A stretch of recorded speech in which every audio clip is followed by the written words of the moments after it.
where legends breathe again. Eldmyth. The wind howls across a desolate, sun-scorched plain.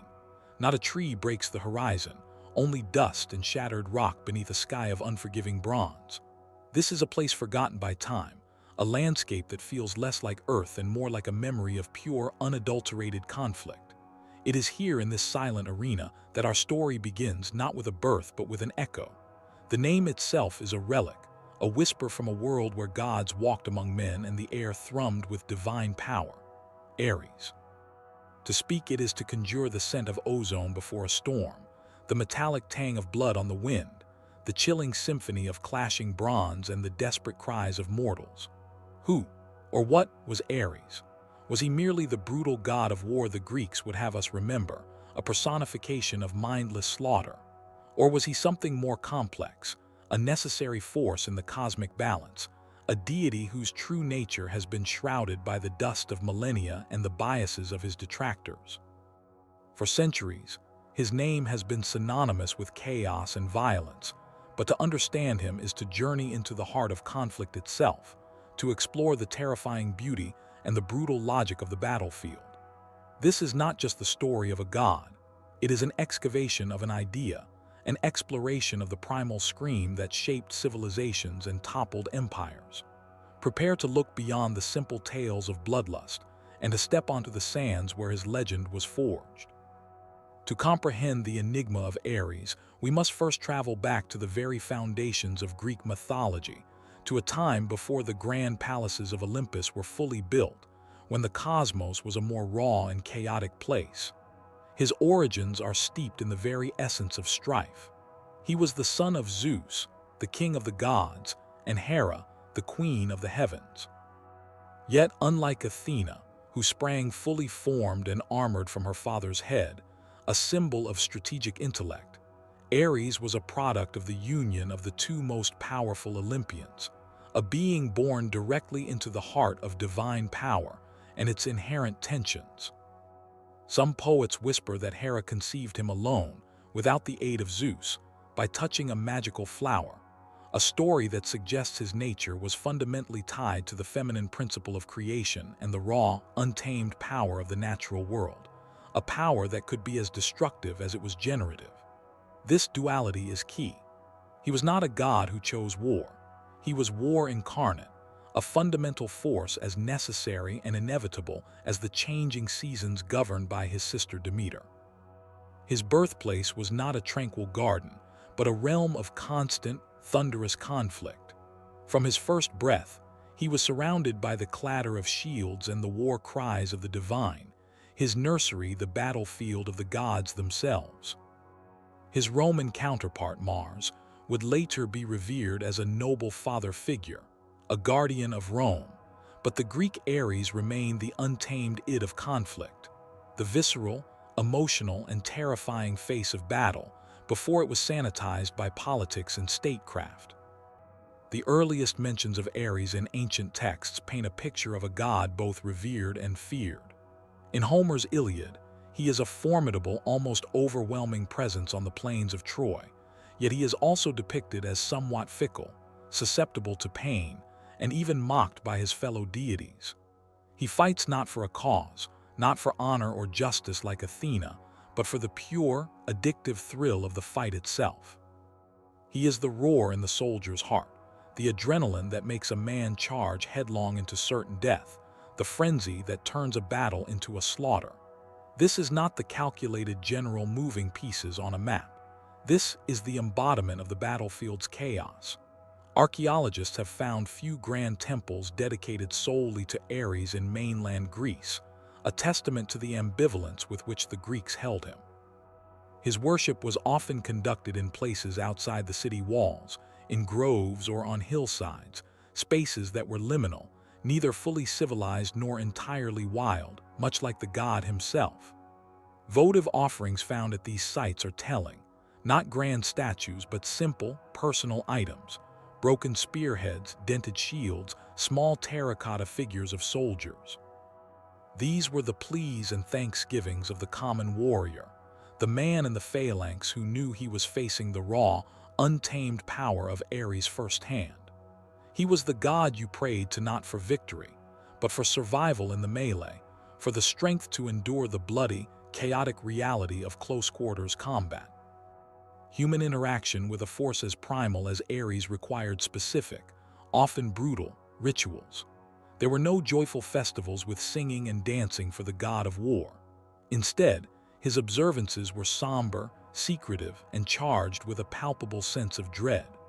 Before a major battle, a black dog might be sacrificed to him, its dark color and frantic energy a suitable offering for the chthonic aspects of his power.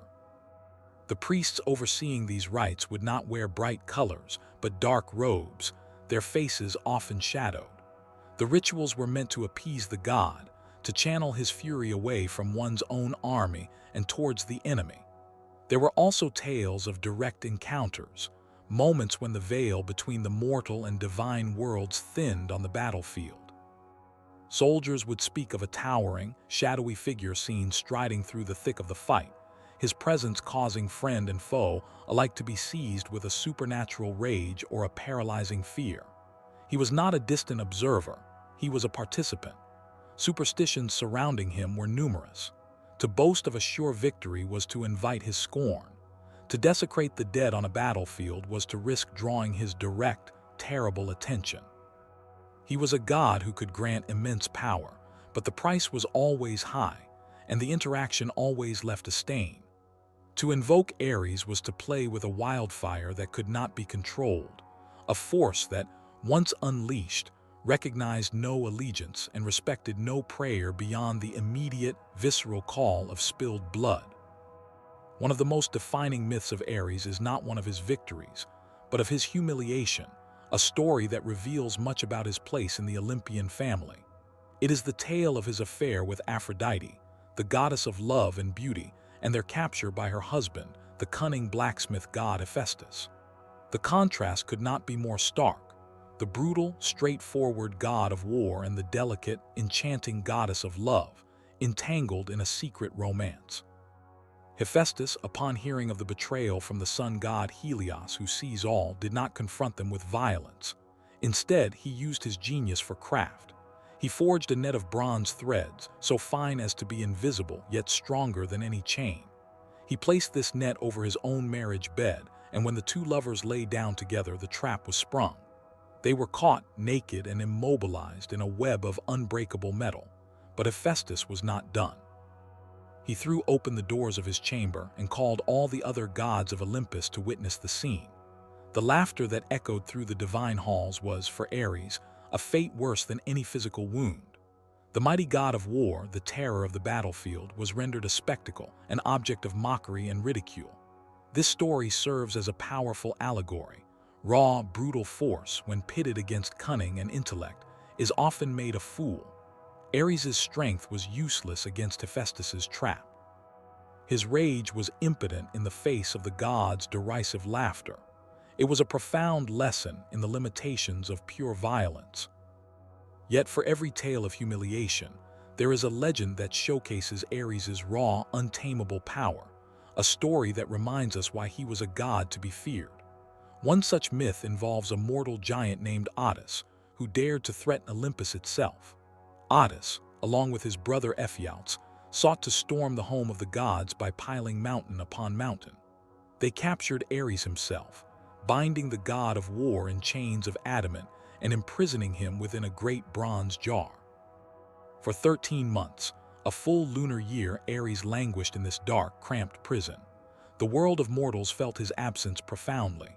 Wars faltered, battles lost their fervor, conflict became muted, strategic, and bloodless. It was as if the very spirit of strife had been drained from the world. The silence on the battlefields was deafening, a peace that felt less like tranquility and more like a stagnation. The other gods, for all their disdain for Ares, found the cosmos out of balance. It was the cunning of Hermes, the messenger god, who discovered the secret of Ares' imprisonment.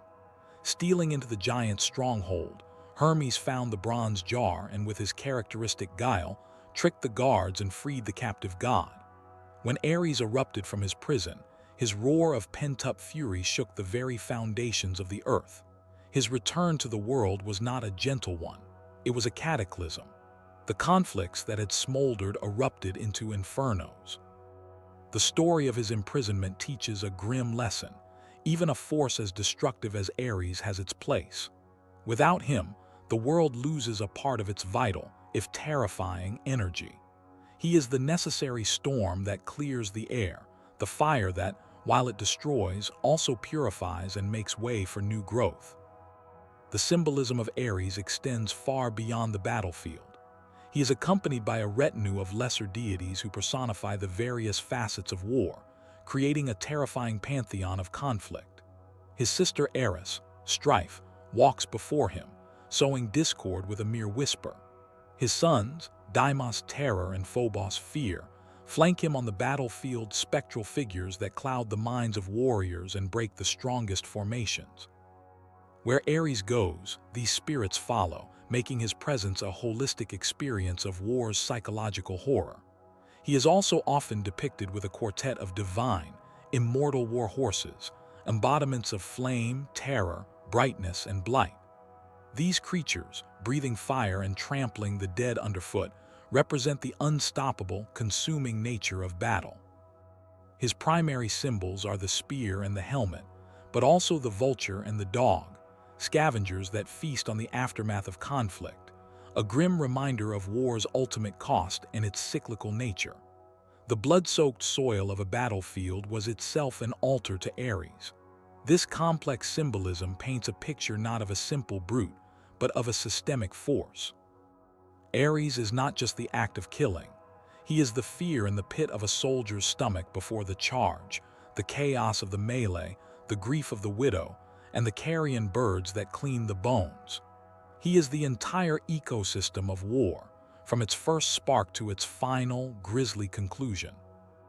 No exploration of Ares would be complete without delving into his most famous and personal conflict, his bitter rivalry with Athena, the goddess of strategic warfare and wisdom. This was more than a simple sibling rivalry. It was a clash of fundamental ideologies, where Ares represented the visceral, emotional, and chaotic heart of battle, the bloodlust, the rage, the deafening roar of combat. Athena embodied the cool, calculating intellect of the general. She was the battle plan, the formation of the phalanx, the clever ruse like the Trojan horse. He was the scream, she was the silence before the ambush. This conflict came to a head during the Trojan War.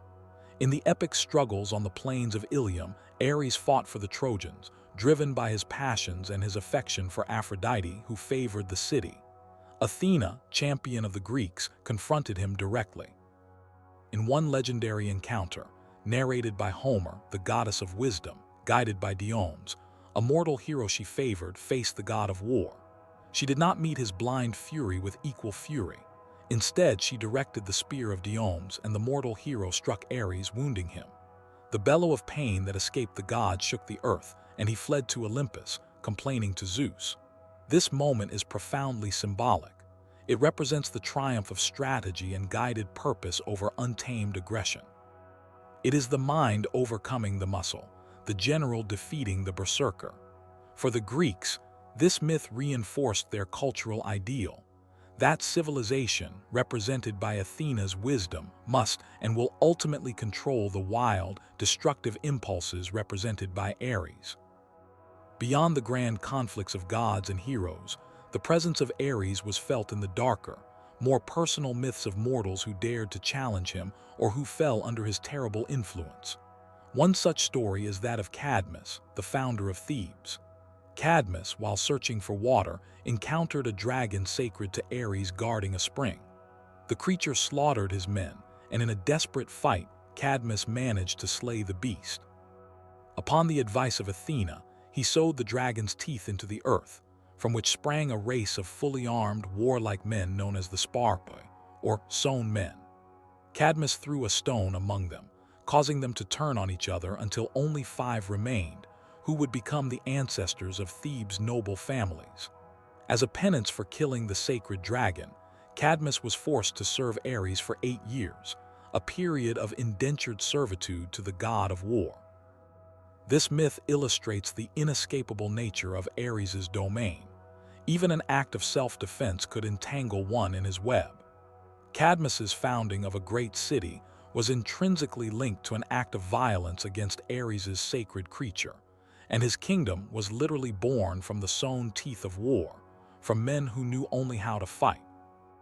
It is a powerful metaphor for the idea that civilization itself is often built upon a foundation of conflict and bloodshed, and that the god of war always demands his due. The influence of Ares did not end with the fall of the Greek city-states or the rise of Rome. His image, his essence, has been reinterpreted and repurposed throughout the centuries, a testament to the enduring power of the archetype he represents. In the Renaissance, artists depicted him not as a terrifying force, but often as a symbol of the tumultuous passions that could overthrow reason. Paintings showed him in the midst of his affair with Aphrodite, a subject that allowed artists to explore themes of love, war, and betrayal. In the Baroque period, his depictions became more dramatic and violent, reflecting the religious wars tearing Europe apart.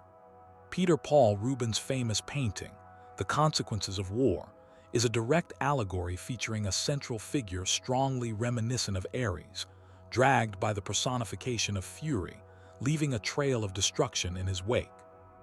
In modern times, Ares has found a new home in popular culture. He appears as a complex villain in comic books and films, such as in the DC universe or in the Wonder Woman film, where he is portrayed as the cynical manipulator behind humanity's endless conflicts, a god who believes he is merely revealing mankind's true nature. This modern interpretation speaks to our contemporary anxiety about war, seeing it not as a divine force, but as a product of our own flawed humanity, with Ares as a mirror held up to our own capacity for destruction. He has evolved from a god to be appeased into a symbol of the internal and external conflicts that define the human condition. As we reach the conclusion of our journey into the myth of Ares, we are left not with a simple answer, but with a profound and unsettling resonance. The god of war is not a monster from a bygone age. He is a reflection of a part of ourselves, the part that understands conflict as a fundamental, ineradicable force of nature and of the human soul.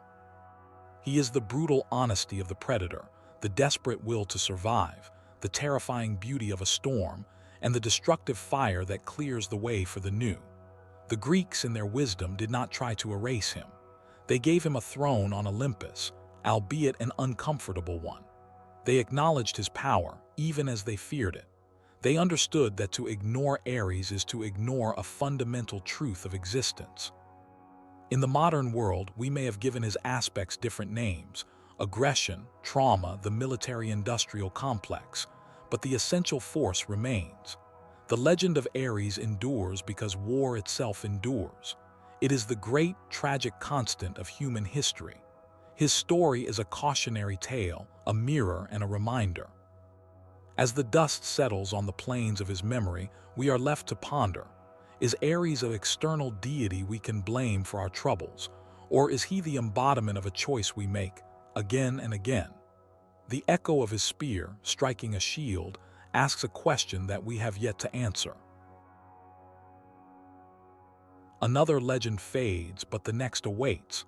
Like this video, subscribe and continue the journey through myths.